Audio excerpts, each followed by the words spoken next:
کیا آپ نے کبھی سوچا ہے کہ قرآن میں وہ کون سی سورہ ہے جسے اللہ تعالیٰ نے اتنی عزت بخشی ہے کہ اس کے بنا نماز ہی مکمل نہیں ہوتی؟ کیا آپ کو معلوم ہے کہ وہ شفا بھی ہے، رحمت بھی ہے، دعا بھی ہے اور بخشش کا ذریعہ بھی ہے؟ جی ہاں دوستو، آج کی اس ویڈیو میں ہم جانیں گے سورہ فاتحہ کے پڑھنے کے 5 فضائل، جنہیں جاننے کے بعد ہو سکتا ہے انشاءاللہ تعالی آپ کا رشتہ اس سورہ سے اور بھی مضبوط ہو جائے۔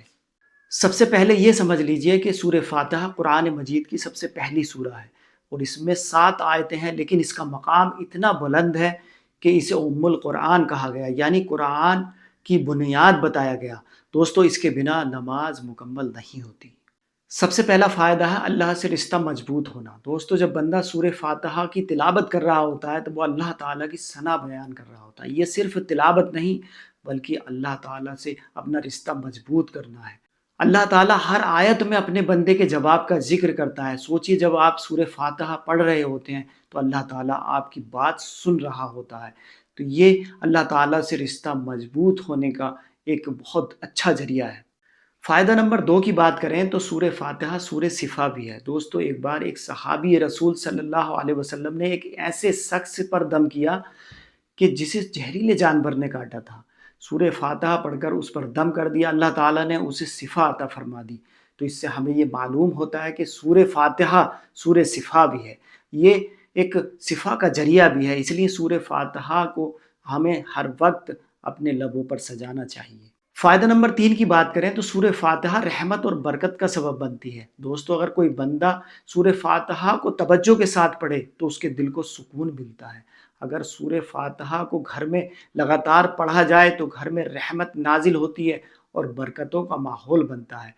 دوستو، اگر کوئی بندہ سورہ فاتحہ کو سمجھ کر پڑھے تو اس کے دل میں اللہ کا یقین اور شکر کا جذبہ بڑھتا ہے۔ سورہ فاتحہ کو پڑھنے کا فائدہ نمبر 4 کیا ہے؟ سورہ فاتحہ کو پڑھنے کا فائدہ نمبر 4، یہ ہمیں دعا قبول ہونے کے ادب سکھاتی ہے۔ سورہ فاتحہ ہمیں دعا قبول ہونے کا سب سے خوبصورت انداز سکھاتی ہے۔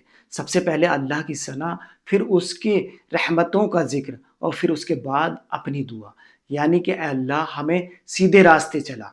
دوستو، اس سے ہمیں یہ سیکھ ملتی ہے کہ پہلے ہمیں اللہ کی ثنا بیان کرنی چاہیے، اس کے بعد اس کی رحمتوں کا ذکر کرنا چاہیے، اس کے بعد اپنی دعا کرنی چاہیے، اپنی جو ضرورت ہے وہ پیش کرنی چاہیے۔ سورہ فاتحہ پڑھنے کا فائدہ نمبر 5، یہ ہدایت اور ایمان کو مضبوط کرتی ہے۔ دوستو، جب مسلمان دن میں کئی بار سورہ فاتحہ پڑھتا ہے اور جب وہ سورہ فاتحہ میں بار بار یہ کہتا ہے کہ سیدھے راستے پر چلا، تو اسے اپنی زندگی کا مقصد یاد رہتا ہے۔ دوستو، ہمیں سورہ فاتحہ یہ سکھاتی ہے کہ سیدھا راستہ صرف وہی ہے جس پر اللہ تعالیٰ نے اپنے نیک بندوں کو چلایا۔ اگر کوئی بندہ سورہ فاتحہ کو سمجھ کر پڑھتا ہے تو اس کا اللہ پر یقین اور توکل بڑھ جاتا ہے۔ میرے عزیز دوستو، سورہ فاتحہ کو صرف پڑھ لینا ہی کافی نہیں بلکہ اس کے پیغام پر عمل کرنا بھی بہت ضروری ہے۔ دوستو، اگر یہ ویڈیو آپ کو پسند آئی ہو تو اپنے دوستوں، اپنے گھر والوں تک ضرور پہنچائیں۔